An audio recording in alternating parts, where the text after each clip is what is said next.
Chers frères et sœurs, en Jésus-Christ, je vous salue tous dans la vérité.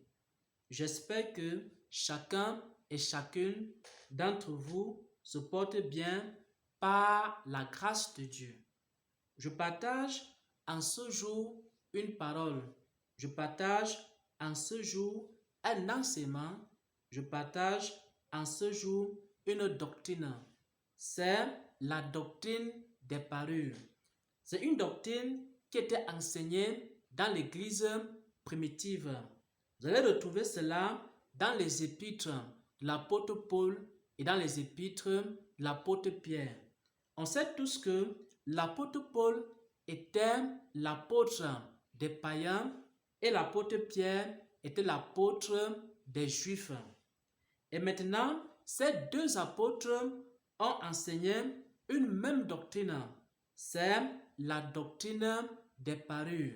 Ça veut dire que cette doctrine était enseignée dans l'ensemble des églises chrétiennes, que ce soit des églises des païens ou alors des églises des juifs.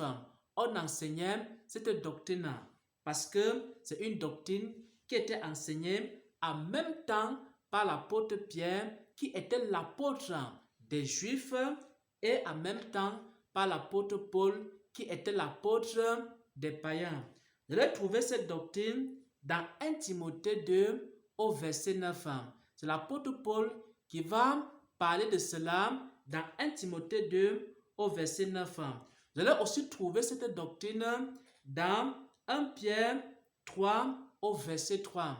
C'est la même doctrine, c'est la doctrine des parures.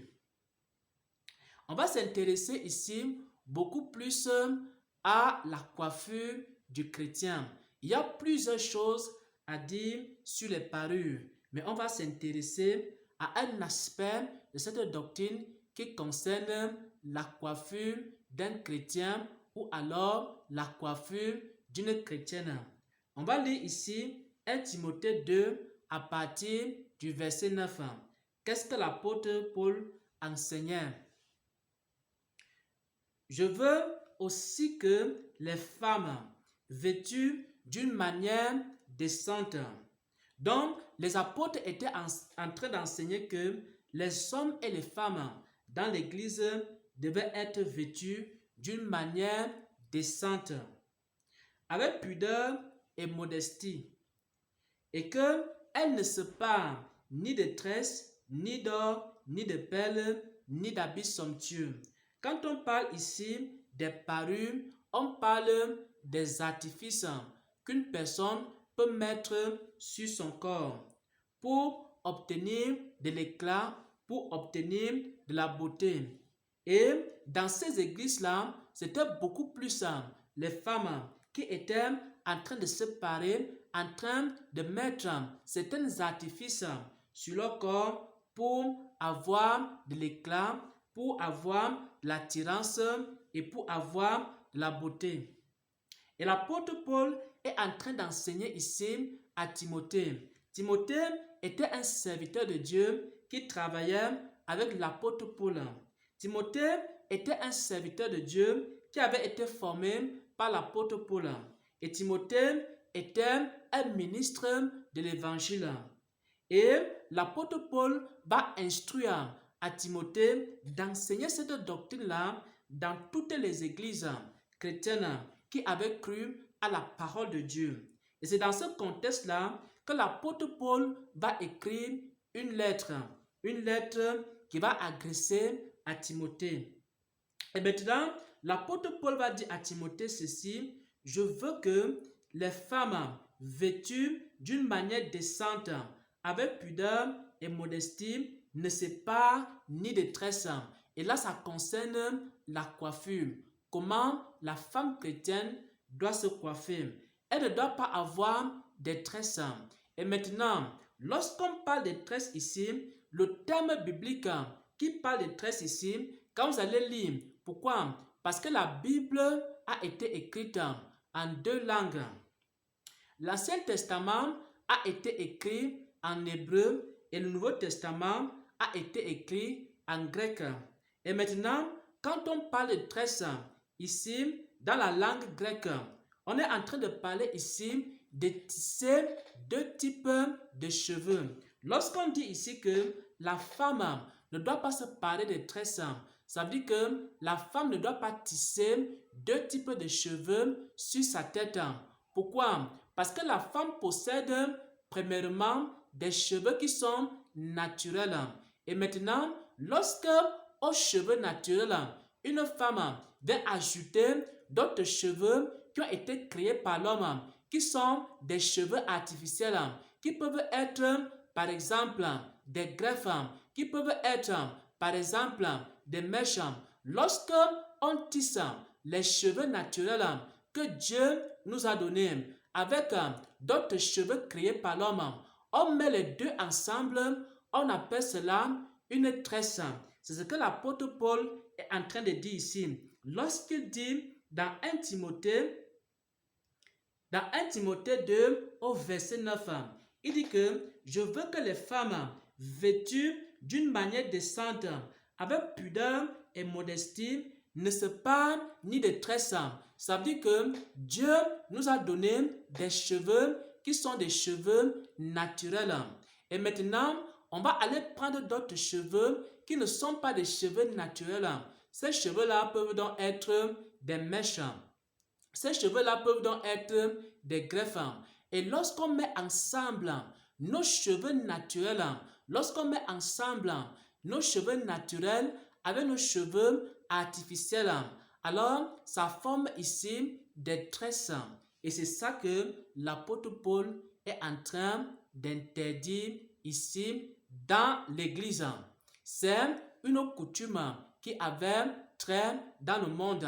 Les femmes prenaient des greffes, les femmes prenaient des mèches et elles joignaient justement à ces cheveux qui sont des cheveux artificiels, elles joignaient à ces cheveux-là les cheveux naturels. Elles tissaient ça ensemble. Et lorsqu'elles tissaient ça ensemble, ça devenait quoi? Une tresse. Et on interdisait ça à l'église. Le mélange des cheveux naturels et le mélange des cheveux artificiels, on appelle ça quoi? Une tresse. Dans les Écritures, que ce soit dans 1 Timothée 2 au verset 9, que ce soit dans 1 Pierre 3 au verset 3, on dit la même chose. L'apôtre Paul et l'apôtre Pierre disent la même chose. C'est-à-dire, la femme ne doit pas mélanger ses cheveux naturels avec des cheveux artificiels. Elle ne doit pas coudre ses cheveux naturels avec des cheveux artificiels. Lorsqu'elle coud des cheveux naturels avec des cheveux artificiels, cela s'appelle une tresse. Ça peut donc être quoi? Ça peut être ce qu'on appelle aujourd'hui, par exemple, ça peut être des rastas, par exemple des rastas aussi. Lorsqu'on part prendre des cheveux artificiels, on fait des rastas avec, ça devient aussi une tresse, une parure qui est interdite dans l'église. Lorsqu'on s'en va chercher des mèches, ça peut être des mèches indiennes, des mèches brésiliennes ou des simples mèches, et qu'on ajoute ces mèches-là aux cheveux naturels que Dieu nous a donnés, on appelle ça ici des tresses. Ou alors, ça peut être n'importe quel autre cheveu artificiel qu'on ajoute à nos cheveux naturels, alors ça devient une tresse. Vous allez voir cela également dans le terme biblique, le terme hébreu. Lorsqu'on parle de tresse, le terme grec, c'est quoi? C'est tisser ensemble. Vous allez voir le terme en question, c'est tisser ensemble. Le terme grec, c'est pleko. Pleko, c'est quoi? Pleko, c'est tisser ensemble. C'est lier ensemble deux choses. Et maintenant, ces choses-là, qui sont des entités différentes, on a d'une part les cheveux naturels, on a d'autre part des cheveux artificiels. Lorsque on fait un tissage, lorsque on fait un pleko en grec, entre les cheveux naturels et les cheveux artificiels, ça devient donc une tresse. Et ça, c'est interdit dans l'église. Ça a été interdit par l'apôtre Paul, ça a été interdit par l'apôtre Pierre. Et nous aussi, nous avons été édifiés sur le fondement des apôtres et des prophètes. c'est-à-dire la doctrine des apôtres, la doctrine des prophètes, la doctrine de Christ, on doit aussi la pratiquer. C'est pourquoi l'Église doit aussi enseigner cette vérité. Toutes les églises doivent reconnaître que le chrétien ne doit pas avoir certaines parures, les parures du monde. Et en ce qui concerne les coiffures, ce qui est interdit, c'est d'ajouter des cheveux artificiels aux cheveux naturels. C'est de faire un pléco en grec entre nos cheveux naturels et nos cheveux artificiels.